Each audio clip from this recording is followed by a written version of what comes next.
नमस्कार साथियों, गुरु कृपा स्टडी सेंटर में आपका स्वागत है। आज के इस वीडियो के माध्यम से हम बीए सेकेंड ईयर के सेकंड प्रश्न पत्र भारतीय राज्य व्यवस्था से संबंधित महत्वपूर्ण प्रश्नों के बारे में हम जानकारी अवगत करेंगे और वीडियो को अंत तक ज़रूर देखना और साथ ही साथ ज़्यादा से ज़्यादा इस वीडियो को शेयर करना, कमेंट्स करना और साथ ही चैनल को सब्सक्राइब करना न भूलें। तो चलिए दोस्तों, हम आगे बढ़ते हैं आज की प्रश्नों की श्रृंखला में। आज की जो प्रश्नों की श्रृंखला है उस श्रृंखला में हमारे भारतीय शासन अधिनियम 1935 और 1919 के से संबंधित महत्वपूर्ण प्रश्नों के बारे में हम जानकारी अवगत करेंगे। तो 1919 से संबंधित जो क्वेश्चन है वो है कि पहला क्वेश्चन है कि भारत शासन अधिनियम 1919 की कोई दो विशेषता बताइए। भारत शासन अधिनियम 1919 की कोई दो विशेषता बताइए। तो इसकी जो पहली विशेषता है वो यह है कि द्विसदनात्मक केंद्रीय विधानमंडल का गठन किया गया, अर्थात केंद्र में द्विसदनात्मक विधानमंडल की व्यवस्था की गई थी। दूसरी जो इसकी विशेषता है वो यह है कि प्रांतों में द्वैध शासन प्रणाली की स्थापना की गई थी। तो आपसे ये भी पूछा जा सकता है कि प्रांतों में द्वैध शासन प्रणाली की स्थापना कौन से अधिनियम में की गई। तो याद रखना दोस्तों, वह है कि भारत शासन अधिनियम 1919 में प्रांतों में द्वैध शासन की स्थापना की गई थी। तो दोस्तों अगला जो क्वेश्चन है वो क्वेश्चन है कि द्वैध शासन क्या है। दोस्तों ये भी ध्यान में रखना, जो आज की प्रश्नों की जो श्रृंखला है इन प्रश्नों को अदर यूनिवर्सिटीज़ में जैसे आपके सामने शो कर रहा है कि ब्रज विश्वविद्यालय में पूछा गया है, राजस्थान विश्वविद्यालय में पूछा गया है, शेखावाटी विश्वविद्यालय में पूछा गया है। तो ये अदर यूनिवर्सिटीज़ में पूछे गए क्वेश्चंस की श्रृंखला ही आपके सामने प्रस्तुत कर रहे हैं। तो दोस्तों अब अगला जो क्वेश्चन है वो यह है कि द्वैध शासन से आप क्या समझते हैं, या द्वैध शासन क्या है, या फिर भारतीय शासन अधिनियम 1919 के अंतर्गत द्वैध शासन को परिभाषित कीजिए। तो दोस्तों द्वैध शासन का मतलब क्या होता है। द्वैध शासन का अर्थ होता है दोहरा शासन, अर्थात दो शासकों का शासन। और आपको पता है कि द्वैध शासन की व्यवस्था प्रांतों में 1919 अधिनियम के अंतर्गत की गई है। तो इस व्यवस्था के अंतर्गत प्रांतीय विषयों को दो भागों में बांट दिया गया था। पहला रक्षित विषय, दूसरा है हस्तांतरित विषय। पहला है रक्षित विषय और दूसरा है हस्तांतरित विषय। रक्षित विषय पर अधिकार गवर्नर का हुआ करता था और हस्तांतरित विषय पर अधिकार प्रांतीय मंत्रियों का हुआ करता था। तो इस शासनिक व्यवस्था को ही द्वैध शासनिक व्यवस्था कहा जाता है। अगला क्वेश्चन है कि द्वैध शासन की असफलता के कारण क्या है। द्वैध शासन की असफलता के प्रमुख कारण में है कि जो प्रांतीय विषयों का विभाजन किया गया था वह अतार्किक था, अवैज्ञानिक और अव्यावहारिक था। दूसरा कारण है कि वित्त विभाग की स्वेच्छाचारिता थी और तीसरा है संगठित राजनीतिक दलों का अभाव था और चौथा है विधान परिषदों का सीमित अधिकार था। तो ये थे द्वैध शासन की असफलता के प्रमुख कारण। और इसी के साथ साथ दोस्तों और मैं आपको बता दूं कि द्वैध शासन की असफलता के प्रमुख कारणों में उस समय में जो विपरीतकालीन जो परिस्थितियाँ थी वो भी इसके प्रमुख कारण रहे हैं, जिनमें नाम लिया जाता है कि रोलक एक्ट का अधिनियम है, ठीक है। और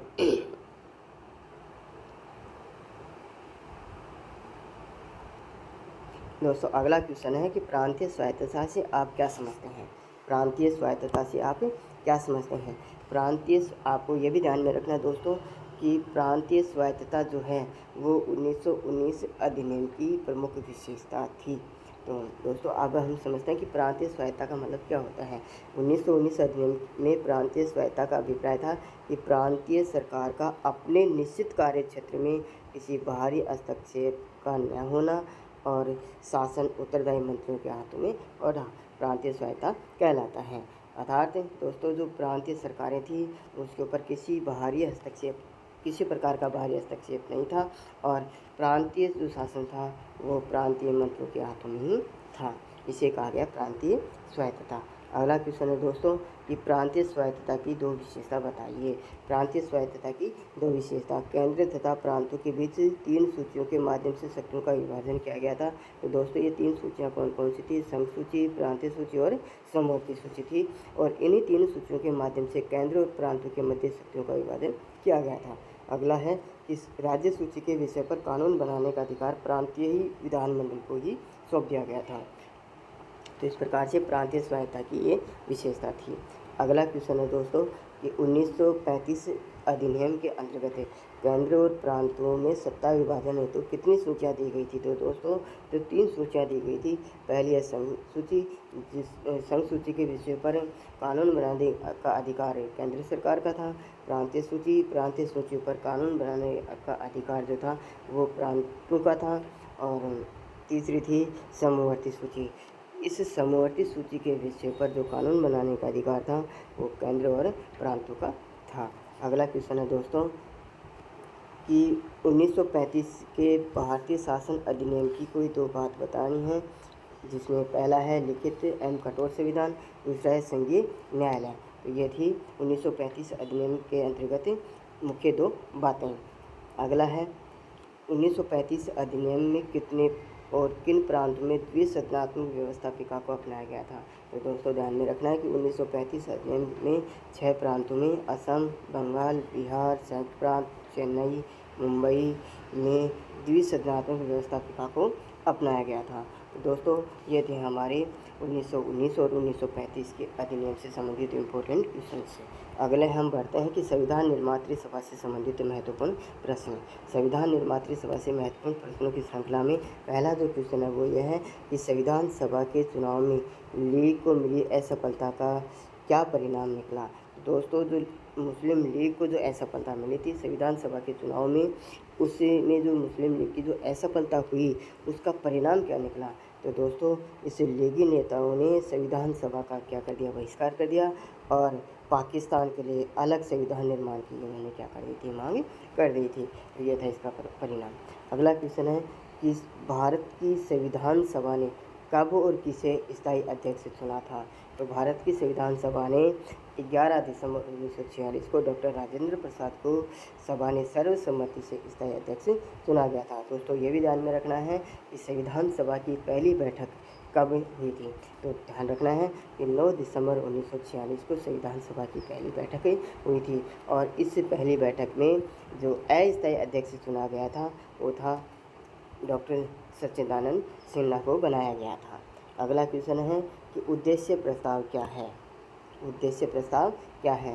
दोस्तों उद्देश्य प्रस्ताव जो भारतीय संविधान सभा की आधारशिला माना जाता है, इसे 13 दिसंबर 1946 को पंडित जवाहरलाल नेहरू ने प्रस्तुत किया था और यह प्रस्ताव 23 जनवरी 1947 को पारित हो गया था। तो ये भी आपको ध्यान में रखना है। जो ये क्वेश्चन शेखावाटी विश्वविद्यालय के नॉन कॉलेजिएट स्टूडेंट्स के लिए पूछा गया था और राजस्थान के में भी 2014 में पूछा गया था। अगला क्वेश्चन है दोस्तों, इस संविधान सभा के गठन की कोई 2 कमी बताइए। दोस्तों संविधान सभा के गठन की जो कमियां हैं उनमें है कि संविधान सभा में आए प्रांतों के प्रतिनिधि प्रांतीय विधान सभाओं से निर्वाचित थे, प्रत्यक्ष रूप से जनता द्वारा निर्वाचित नहीं थे। दूसरी जो इसकी कमी थी वो देशी राज्यों के प्रतिनिधि राजाओं के प्रतिनिधि थे, न कि वहाँ की जनता के प्रतिनिधि थे। अर्थात जो देशी राज्यों के प्रतिनिधि थे वो केवल और केवल राजाओं के प्रतिनिधि थे, वह जनता के प्रतिनिधि नहीं थे। अगला ये इसकी 2 कमियां थी। अगला इसका जो क्वेश्चन है वो यह है कि भारतीय संविधान के प्रमुख स्रोत क्या है? भारतीय संविधान के प्रमुख स्रोत दोस्तों ये भी ध्यान में रखना है कि भारतीय संविधान के जो 2 प्रमुख स्रोत हैं उनमें है भारतीय शासन अधिनियम 1935 और दूसरा है ब्रिटिश संसदीय व्यवस्था। तो ये भी आपको ध्यान में रखना है। अगला क्वेश्चन है संविधान की प्रस्तावना से संबंधित है। भारतीय संविधान में अनुसूचित जातियों और अनुसूचित जनजातियों एवं पिछड़े वर्गों के लिए क्या व्यवस्था थी? दोस्तों लोकसभा एवं राज्य विधानसभाओं में आरक्षण और सरकारी नौकरियों में आरक्षण की व्यवस्था थी। अगला क्वेश्चन है दोस्तों कि गणतंत्र और लोकतंत्र में क्या अंतर है? दोस्तों गणतंत्र एवं लोकतंत्र में अंतर पूछा गया है। तो गणतंत्र का मतलब होता है, गणतंत्र का आशय है कि जहां राज्य अध्यक्ष वंशानुगत न होकर निर्वाचित प्रतिनिधि होता है और लोकतंत्र का मतलब होता है कि जनता का शासन। तो यह भी ये ध्यान में रखना है कि गणतंत्र में क्या होता है कि राज्य का अध्यक्ष वंशानुगत न होकर के निर्वाचित प्रतिनिधि होता है, जबकि लोकतंत्र का मतलब होता है कि जनता का शासन होता है। तो ये था इसमें अंतर। अगला क्वेश्चन है दोस्तों कि भारतीय संविधान की ऐसी 3 विशेषताओं का उल्लेख करना है जो अन्य संविधानों से ली गई है। तो दोस्तों ध्यान रखना है कि संसदीय शासन प्रणाली जो ब्रिटिश से ली गई है और दूसरी है राज्य के नीति निर्देशक तत्व हैं जो आयरलैंड से लिए गए हैं, और तीसरे मौलिक अधिकार हैं। तो ये 3 विशेषताएं हैं जो अन्य संविधानों से ली गई हैं। अगला क्वेश्चन है दोस्तों कि भारतीय संविधान की प्रस्तावना में पंथ निरपेक्ष शब्द किस संविधान संशोधन अधिनियम द्वारा अंतर स्थापित किया गया है। दोस्तों ध्यान रखना है कि पंथ निरपेक्ष शब्द जो है वो 42वें संविधान संशोधन के द्वारा जोड़ा गया है। अगला क्वेश्चन है दोस्तों कि भारत एक गणराज्य है कैसे, अर्थात गणराज्य से आप क्या समझते हैं। तो दोस्तों ध्यान रखना है कि भारत एक गणराज्य है क्योंकि गणराज्य का राज्याध्यक्ष वंशानुगत न होकर के निर्वाचित प्रतिनिधि होता है, अर्थात हमारा जो राष्ट्रपति है वो एक वंशानुगत न होकर के निर्वाचित प्रतिनिधि होता है, और इसी आधार पर भारत एक गणराज्य है। अगला क्वेश्चन है दोस्तों कि भारतीय संविधान की प्रस्तावना क्या है। भारतीय संविधान की प्रस्तावना क्या है। तो दोस्तों यहाँ पे ध्यान रखना है कि भारतीय संविधान की प्रस्तावना संविधान की आत्मा है, जिसमें संविधान के मूल उद्देश्य एवं लक्ष्यों जैसे न्याय, स्वतंत्रता, समानता, समाजवाद, पंथनिरपेक्षता, बंधुत्व को स्पष्ट किया गया है। यह हमारे भारतीय संविधान की प्रस्तावना है। इसके बाद में दोस्तों अगला जो क्वेश्चन है कि 42वें संविधान संशोधन द्वारा प्रस्तावना में कौन कौन से शब्दों को जोड़ा गया है। तो ध्यान रखना है दोस्तों कि भारतीय संविधान के 42वें संविधान संशोधन अधिनियम द्वारा प्रस्तावना में समाजवादी, पंथनिरपेक्ष और अखंडता शब्द को जोड़ा गया है। इस चीज़ को भी आपको ध्यान में रखना है। अगला क्वेश्चन है दोस्तों कि भारतीय संविधान की प्रस्तावना का क्या महत्व है। दोस्तों ध्यान में रखना है कि भारतीय संविधान की प्रस्तावना के महत्व से संबंधित एक क्वेश्चन पूछा गया है, और इस क्वेश्चन में महत्व जो है कि यह संविधान के स्रोतों को इंगित करती है। दूसरा महत्व है यह संविधान के अंगीकृत, अधिनियमित और आत्मार्पित होने की तिथि को इंगित करती है। और तीसरा जो महत्व यह है यह सरकार और राजनीतिक व्यवस्था के मूल स्वरूप को इंगित करती है। और अगला जो महत्व है वो यह है यह संविधान के उद्देश्य एवं आदर्शों को प्रतिबिंबित करती हैं। ये थे हमारे भारतीय संविधान की प्रस्तावना के महत्व से संबंधित प्रमुख बिंदु। अगला क्वेश्चन है दोस्तों वो है कि अगला जो क्वेश्चन है वह हमारे भारतीय संघीय व्यवस्था से संबंधित है, जिसका पहला प्रश्न है कि राष्ट्रीय विकास परिषद के कोई 2 उद्देश्य बताइए। तो इसका पहला उद्देश्य है राष्ट्रीय योजना के कार्यान्वयन की समीक्षा करना, और दूसरा इसका उद्देश्य है कि अपने वार्षिक बैठकों में योजना के लक्ष्य को प्राप्त करने के लिए प्रस्तुत करना। तो ये थे इसके उद्देश्य, राष्ट्रीय विकास परिषद के 2 उद्देश्य। दोस्तों अगला जो क्वेश्चन है वो यह है कि भारतीय संघात्मक व्यवस्था के लक्ष्यों को बताइए।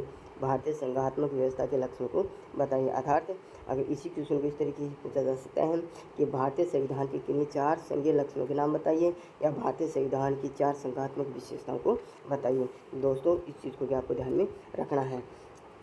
इसकी जो पहली विशेषता वो है शक्तियों का विभाजन, दूसरी विशेषता है संविधान की सुरक्षितता, और तीसरी विशेषता है स्वतंत्र उच्च न्यायालय, और चौथी विशेषता है कठोर संविधान। दोस्तों इस चीज़ को भी आपको ध्यान में रखना है।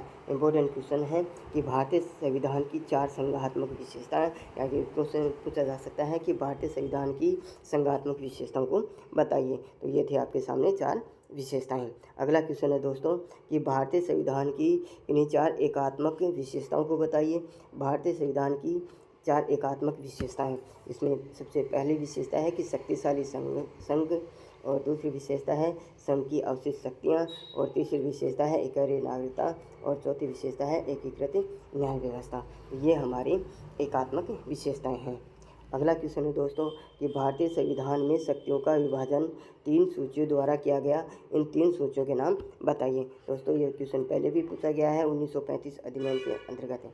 अब हम बात करते हैं कि भारतीय संविधान में 3 सूचियाँ कौन कौन सी हैं।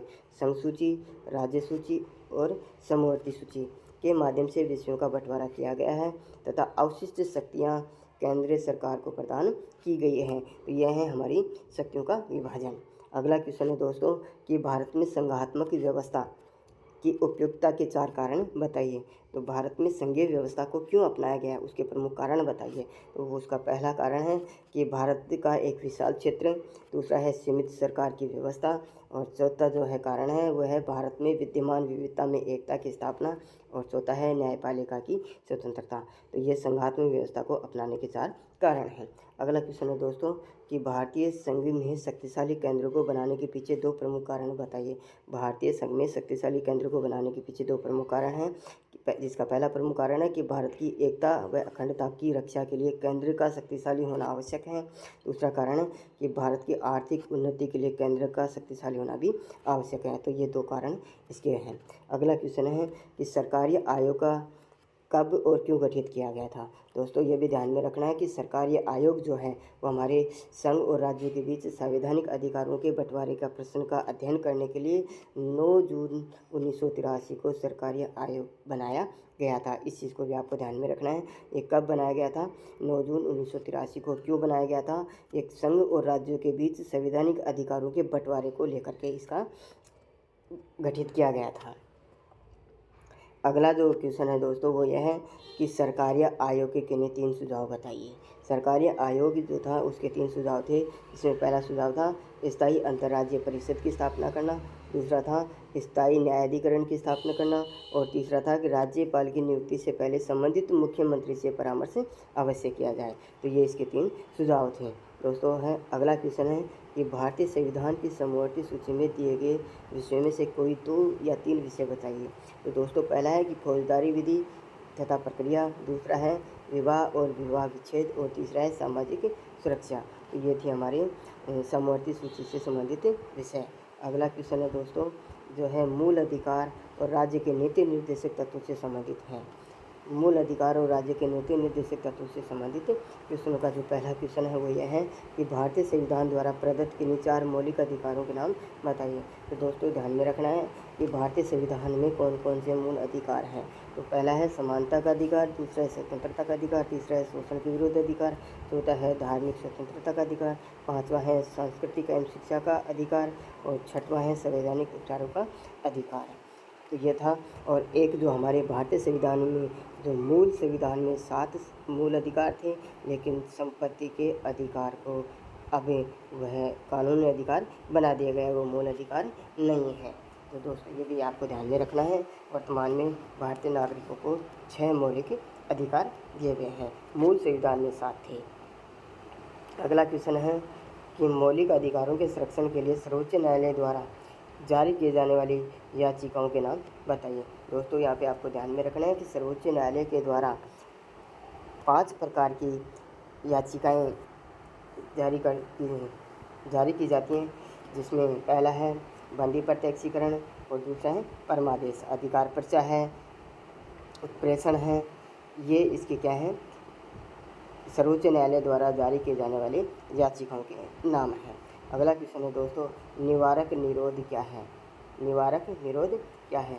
निवारक निरोध का तात्पर्य होता है कि वास्तव में किसी प्रकार का अपराध किए जाने से पूर्व और बिना किसी न्यायिक प्रक्रिया के ही नज़रबंदी करना, ये निवारक निरोध कहलाता है। अगला क्वेश्चन है दोस्तों जो सर्वोच्च न्यायालय के रिट याचिका से संबंधित है, परमादेश क्या है। परमादेश न्यायालय द्वारा जारी किया जाने वाला एक आदेशात्मक लेख है।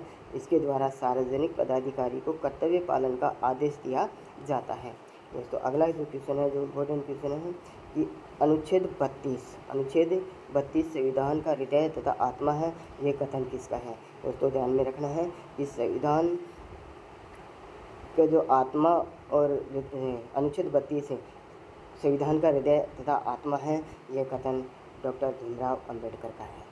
तो इसको भी आपको अच्छे से ध्यान में रखना है। अगला क्वेश्चन है दोस्तों भारतीय संविधान के नीति निर्देशक तत्व किस संविधान से लिए गए हैं। दोस्तों भारतीय संविधान के जो नीति निर्देशक तत्व हैं वो आयरलैंड के संविधान से लिए गए हैं, जो भाग 4 में समाविष्ट हैं। अगला जो क्वेश्चन है दोस्तों वो यह है कि मूल अधिकारों और राज्य के नीति निर्देशक सिद्धांतों में कोई 2 अंतर बताइए। तो दोस्तों ये भी ध्यान में रखना है। इम्पोर्टेंट क्वेश्चन है कि मूल अधिकार वाद योग्य है लेकिन नीति निर्देशक तत्व वाद योग्य नहीं है। दूसरा अंतर है कि मूल अधिकार कानूनी बंधन है लेकिन नीति निर्देशक तत्व नैतिक बंधन है। ये इसके अंतर है। अगला क्वेश्चन है कि भारतीय संविधान में वर्णित किन्हीं 3 मूल कर्तव्यों को बताइए। तो ये भी ध्यान में रखना है दोस्तों कि भारतीय संविधान में वर्णित वर्तमान में 11 मूल कर्तव्य हैं और उनमें से आपको कोई 3 या 2 या 5 ऐसे पूछ सकते हैं। तो पहला है कि संविधान एवं उसके आदर्शों, संस्थाओं और प्रतीकों, राष्ट्रीय ध्वज का आदर करना। दूसरा है भारत की एकता, अखंडता व प्रभुता को परिपुष्ट करना। और तीसरा है भारत के सभी लोगों में समरसता और भ्रातृत्व की भावना का निर्माण करना। तो ये हैं हमारे मूल कर्तव्य। अगला क्वेश्चन है दोस्तों कि भारतीय संविधान में अनुसूचित जातियों, जनजातियों एवं पिछड़े वर्गों के लिए क्या व्यवस्था की गई है। दोस्तों, भारतीय संविधान में इन वर्गों के लिए लोकसभा और विधानसभाओं में स्थान सुरक्षित रखा गया है। और दूसरा है केंद्र सरकार तथा राज्य सरकार के अधीन सेवाओं में इनके लिए आरक्षण की व्यवस्था की गई है। तो दोस्तों, इस वीडियो के माध्यम से आज हम यहीं तक इन्हीं क्वेश्चंस को कवर करेंगे। मिलते हैं अगले नेक्स्ट वीडियो में अगले महत्वपूर्ण प्रश्नों की श्रृंखला में। दोस्तों, इस वीडियो को ज़्यादा से ज़्यादा शेयर करना और चैनल को सब्सक्राइब अवश्य करना और साथ ही साथ इस वीडियो को ज़्यादा से ज़्यादा शेयर और कमेंट्स भी करना।